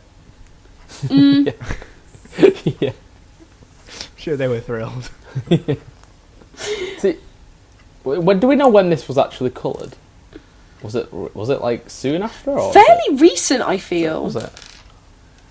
Find out. The rights were acquired by Paramount in 2007, but I do think the colorization happened before then. While Joe's searching, I'm going to give you another fun fact, which is actually like it won an award. So back in the day, do you want to know how? Do any of you guys know how they created snow? Like one of the main ways they did snow on film. I know this. When it rains, it comes from the clouds. But if it's not cold, like in dick. Is it what they used as the snow? Yeah. So what they would have used on set as snow. foam, Isn't the famous like, soap? Isn't very liquid? Mate, I mean, they probably did use that kind. If it's the example I think you're on about, is it the famous example, the Wizard of Oz one? The one where they say, is that not what it's on about? Okay, when you say what you think. Is this the one where they used asbestos? Yeah. So no, because that's what Zach said. He's like, "Oh, is this about asbestos?" I was like, "Yeah, they used that bit in the Wizard of Oz when it's snowing on, or they used asbestos. That's what they used for the snow." Hell. Yeah, scary. Pretty bad. Mine's not as scary. That's why I thought, "Oh, go on, I don't know what stuff like you're about." Little polystyrene balls. They painted cornflakes white. Painted cornflakes. God, imagine being that guy. So frosted flakes. Yeah. That's basically what they did. Before they had Frosted Flakes, I guess. Instead, what they did was they created a substance where I think it was water, sugar, and another chemical. I can't quite remember what he said. And they basically used 6 gallons. Maybe, do you know what? Maybe it was. They used like 6 gallons of this stuff on set, and it actually, the formula and like the progression in snowmaking was so big that it basically won them awards for like technical advancement. So there you go. Wow. Imagine though, right, if that became like the norm for fake snow, and then when you went to like the chill factory or something, it was fucking white getting frost pelted with corn. Yeah, cornflakes just like shh, as you're walking on over it. That'd be like well mad. That would be very fun. It would. So yeah, so he goes what was back I googling? home. Oh yeah, the colorized. Yeah, what were you googling? I can't remember. Colouring, yeah. Where'd it go? So yeah, long story short, he goes home and all the lawmen are waiting for him, and Mary returns and she's like, "What's up, bro? I got loads of money for you." And they're all like, "You helped us, so we're gonna help you." And it's all really cute, and there's the whole, "When a bell rings, an angel gets his wings." She says it so weirdly. Like, I think that's just her accent, but and yeah. So there you go. I'm just looking at my notes. There's no more facts, I don't think. Apart from this, I always find it weird watching that bit at the end, where because it goes on for way too long, having to watch like 40 people sing at James Stewart, and it's actually really intense. If loads of people were looking at me and singing Christmas songs like that directly at me, I wouldn't be able to like keep it in. I'd run away. It'd be awkward, wouldn't it? That is quite funny. And yeah, there you go. You found anything, Joe? I'm gonna guess. Yeah, not. no. I found it, but then I realised I was reading the wrong section on Wikipedia. I think it's been coloured 3 different times, but I don't know what the differences are in each. If you know the answer, yeah, 3 colorised. Let us know. I mean, I've got the answer right here in front of me, so but do that anyway. Oh. Do it anyway. For the algorithm, Yeah. do it. Yeah, Just quote exactly what Joe says. exactly. Down exactly. below. And then when you do that, copy and paste it and put it into the subtitles so people know what I'm saying. So yeah, no, so it was colorised 3 times. In 1986, in 1989, and then again in 2007. Oh, that's a How really much of a development in technology would they've had between 86 and 89 that made them think, See, let's give it another go? have you ever like seen how they colorise black and white films though? They have to literally go through it frame by frame and colour it in. It's like so you would do it on like Photoshop now, mostly, and things like that. But you have to like colour the thing in. It's mad. That's why colorised images look kind of weird. They've got that kind of weird, strange-ish kind of look to them. Really... Like on skin and stuff. Like, yeah, it's never it's really quite weird. Like a real skin Yeah, colour. Never, you can like, tell when something's quite. been colorised, I think. Yeah, It's really strange. It's like when you see like the old ones from back in the day, like from the beginning of film. Yeah. And it's just block colours, isn't it? Yeah, it's like when you went That's to The Wizard of Oz. It's like really weird because it's really bright colours. Because they had to make the sets like really bright, didn't they? So it like worked. Because what was the thing? How did they do it? Didn't they take like 3? They took like when they were filming it. I'm pretty sure filmed it was on like yeah. 3 pieces of film. Like one that was red, one that was the 3 primary colours that make red, up the green, blue, I imagine. Yeah. So it was literally 3 separate bits of film that they did it. Filmed it all onto those 3 at once, and then just put them on top of each other, and it made the image like colourful. I'm pretty sure I think it was Vox or one of those like really interesting programs. They did a YouTube video on it, and it's really interesting. It does break down how they did it. So I'll. You know what? I probably watched that. That's probably how I know about it. Yeah. It's cool to see things like that because like when you look at Wizard of Oz now, the shortcomings in set design they had to experience in order to achieve what they thought was the best version of colour back then. Like, it's really obvious now. And things like look unavoidably cheap. And right now, in 2019, I think we're seeing a very similar thing happen with studios really trying to make 60 FPS a feasible frame rate for films and TV show. But for whatever reason, and I don't know the reason, when you increase the frame rate, it affects how the lighting affects the image. So like I remember watching, I think it was a bit of Marco Polo, which was in 60, and there was just this scene where a bunch of like warriors raided a village, and oh my god, it looked cheap. Oh my god, it looked fucking well cheap. Wow. So we don't currently know. Apparently, that's been one of the big problems about the Gemini Man. I mean, other than the fact that the Gemini Man exists, and that just seems like a bad idea to begin with, is the 60 FPS version looks like cheaper than a TV movie. Because they don't know how to do it yet. And I think that's really interesting that we're going to see the evolution in filmmakers figuring out what you actually have to change about production in order to make high frame rates work. Yeah. I don't think we need it. I don't think we need it. No, either, I don't think we need it. But they want to do it, so at some point it'll be good. It's like, you know when you see on Twitter when like people have the iPhones with the really high frame rate and it looks weird because of how high like the frame rate is. I feel like it's going to be like that. Like, how real are we going to get here? When we were in uni, I remember we had the cameras we use in uni have got the option to film in 4K, but they tell us not to because hardly any places can like do 4K. We're told not to, you know what I mean? Because it slows down editing software. Your uni's a lot smarter than mine. Because our fucking teachers wanted to use the 4K footage despite the fact that we didn't have computers powerful enough to actually process that in time. See, well, that's so what they said. Always like, they said that to us. They were like, you can shoot in 4K if you want to, but we don't have the equipment to run it in 4K. So when you present it to us, the people who are examining it, we're not going to be able to watch it in 4K, so what's the point? Kind of. That's basically what they said to us. That's what they've said to her. Yeah. Like, no cinemas have... I mean, there might be some. I mean, actually, as an IMAX in 4K. IMAX is 4K. Something like that. IMAX is either 4 or 5. It's not 8. There is 8K cameras. So Guardians 2 was filmed on an 8K camera. Definitely. I'm not sure about the Marvel films after it. I presume they were, but like Guardians definitely was. But I don't know what the point of that is, again, because you literally have to... I mean, it's downscaled once for the cinema to like 5K, 4K, whatever IMAX is in. But then ultimately, when people are watching it on Netflix or fucking YouTube, right, it's way compressed. Yeah. Apparently, and we don't know because we don't have access to it, but apparently the Disney Plus version of Endgame looks like utter wank. Because of how compressed it's become. Because of how compressed it is. Wow. But this is the thing. When you go through the editing process, and this is something we're taught, basically, when you edit, you don't just use raw files. So what you have to do is you have to down-res it, which is basically dropping the resolution down to, like, dirt. You edit in that. You relink the files to the upper version. So you are sending the workflow through so many different things. So to then... go through all that time to export it in like a high quality for them to just then drop the shit out of it. What's the point? Like, makes no sense. Because if you're working with that high level of footage, your gear's just going to slow down and break. Yeah, can't deal with it. Interesting. Yeah, Mad. Jacob has no idea what we're talking about. Nope. Anyway, I got it from college.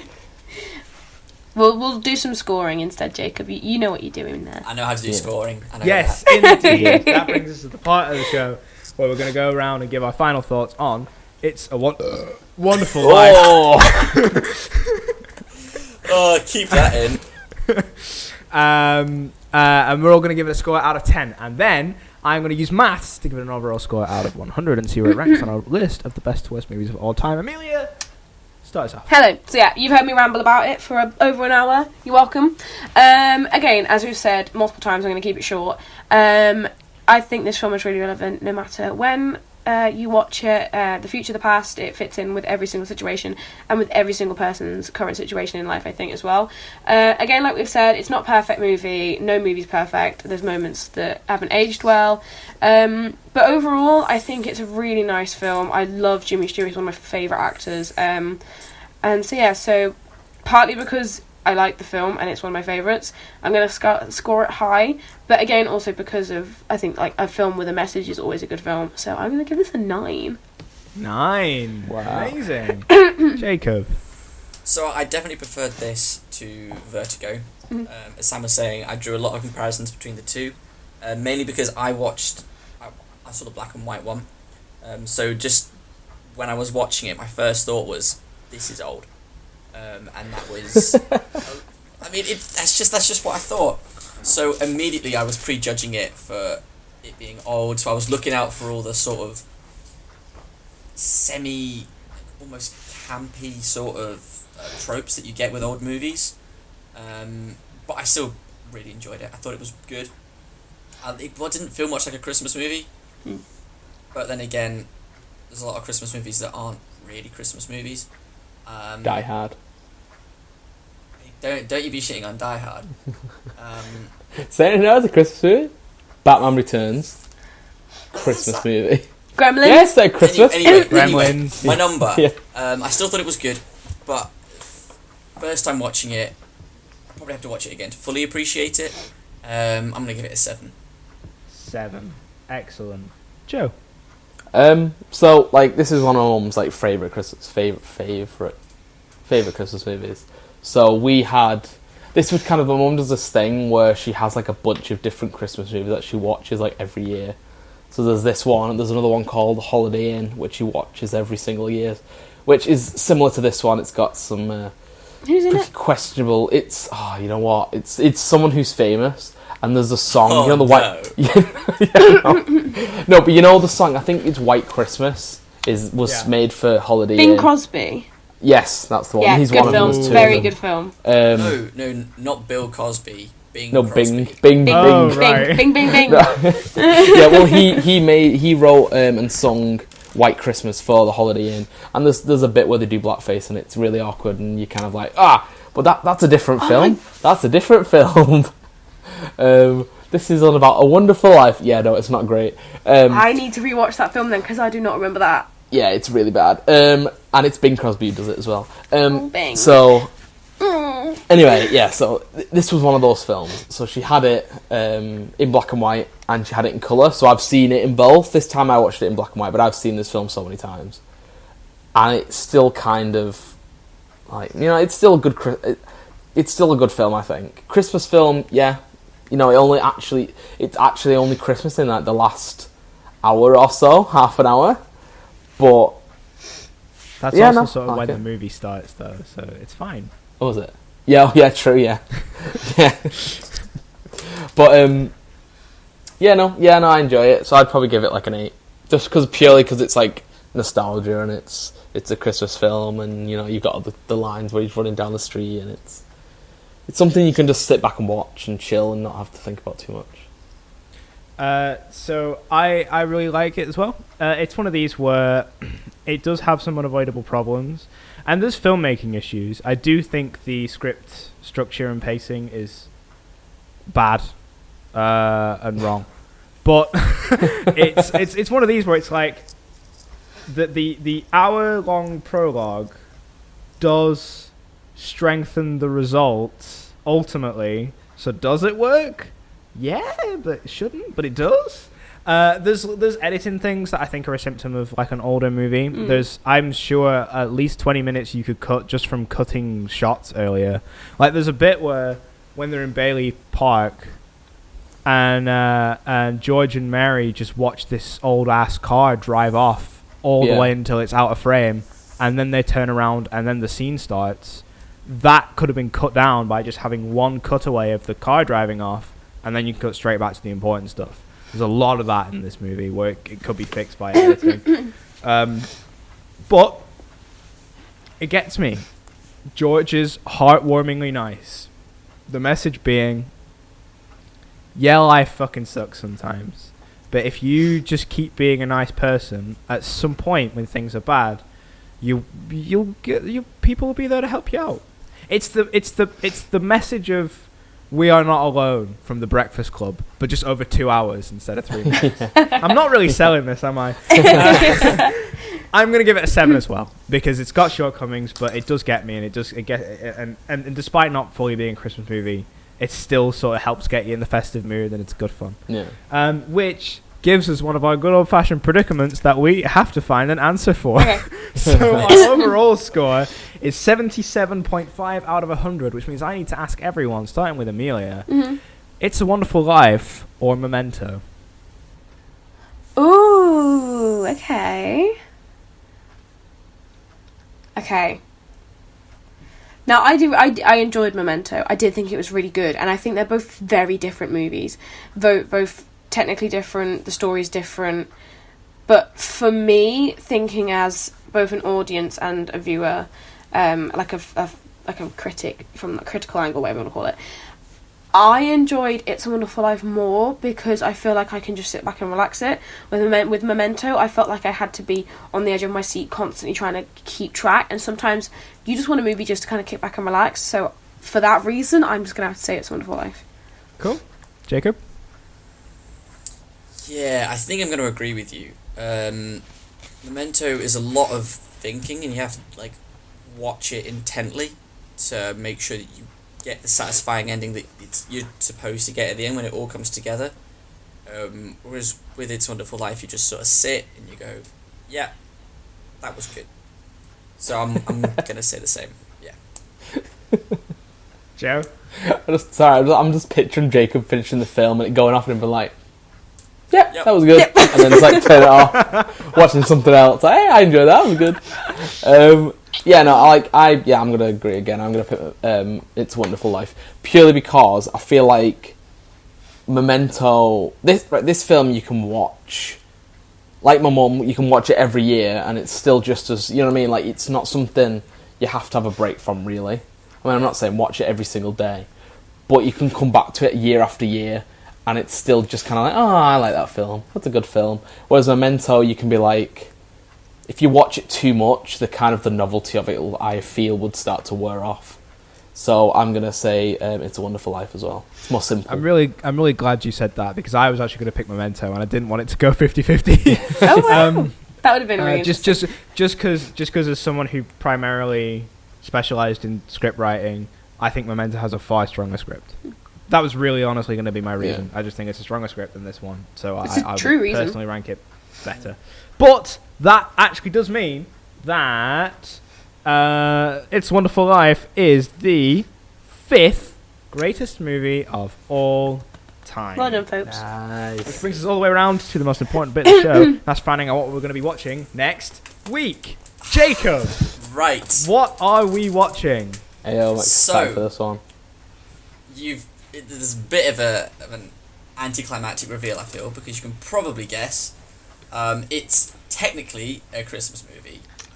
One of my favourite movies of all time. Oh God, what is it? I think you already know. I'm pretty sure Sam kind of guessed it. I think he was talking about the third one. Yeah, I was. Yeah. Die Hard on a Boat. Die Hard on a Boat. This is Die Hard, original Die Hard. Die Hard 1, Die Harding in a tower. Die Hard in a tower, yeah. Do you know what? I have not seen Die Hard. I've seen it. I've seen Die Hard in a Boat. Yeah, I've seen the first one like all the way through once, I think. Die Hard on a Boat isn't even a Christmas movie. I'm ready for some Snape. I watch more than Christmas movies. Why was that such a weird thing? It's original recipe Die Hard. See, I knew this because Jacob, you want to be Jake Peralta. You want to be Jake Peralta. Jake Peralta wants to be John McClane, and you want to be Jake Peralta. I mean, I wouldn't say no. We have the same first name at least. I'm fairly excited. It's Die Hard, isn't it? It's one of the all-time action movies. It's so good. I love it. I'm pretty sure last year I went to go see this in the cinema around They Christmas re-released time. it. They did. I did. It was last year then. Yeah, and it was so good. Have you seen Gremlins, by the way. Die Hard? Which was it? Was it like Die Hard 5, Die Hard 6? I've seen all of them. I've seen all Dad of Hard? them. Yeah. Yeah. It was a good day to Die Hard. Ooh boy, it was not. That was the movie. Is Bruce Willis in all of them? What? Wow. Is Bruce Willis in every single one? Yes. Oh my god. Is he though? I mean, I know he's on screen. He's in right? He's in the first Is he really 3. there? And then 4, he's there. 5, no, he's not. He's doing something else. He's gone. He was as enthusiastic about that film as Harrison Ford was about The Force Awakens. Right. I mean, he seemed pretty into The Force Awakens, I thought. It's because he knew he could stop talking about Star Wars after he was done with it. Yeah. You make an excellent point. Right. That. I feel like Harrison Ford's a weird one because I feel like he was in 2 films, wasn't he? That were like sequels to like his classic cult movies that everyone loves. And he put way more... I feel he put way more effort into fucking Blade Runner 2049. Like, he wasn't all there still, but he seemed to enjoy that one a lot more. Like, he actually cried on screen in that one. And he was like, yeah, I'm going to put a bit more effort into this one, I suppose. It's fucking Blade Runner. You're forgetting like, the classic... I mean, he touched Adam Driver's face in Force Awakens. Yeah, that's true. He's like... I mean, you're also forgetting Kingdom of the Crystal Skull. Oh, God. What a classic. Yeah. There is legitimately still plans to do Jones 5 at some point. Mm-hmm. You know, fun fact for you. Originally, before I picked 21 Jump Street, I was going to do Kingdom of the Crystal Skull. Oh, man. So, Wanker. so, you know, you're welcome. Do that to us. I'm probably going to pick it next time. No, I've got something. Don't worry. We're going to watch it eventually, though. Kingdom of the Crystal Skull. I got that for Christmas one year. Ooh. You know what? I'm not even going to lie. I liked it the first time I watched it. Oh, I was like 9 or 10, you know, it was my kind of movie. Same. Yeah, I went to go see it. I would have been a kid. Even I was like, I think we saw it in the alien. cinema. Yeah. Oh yeah, I know, the ending, came out I of the was cinema like... and I went to go see it, and it finished, and I went, wait, what? What the fuck just happened? And I was a kid at that point, and it was then I knew, this was... It's one of this was shit. Do you know what's bad? I didn't have that reaction to X-Men 3, and I really feel like I should have done. I'll give you that, to be fair. Yeah. See. Alright, good stuff. So that was It's a Wonderful Life. Let us know what you thought of it in the comments down below. Give us a like, give us a subscribe, and join us next Sunday for Die Hard. Bye.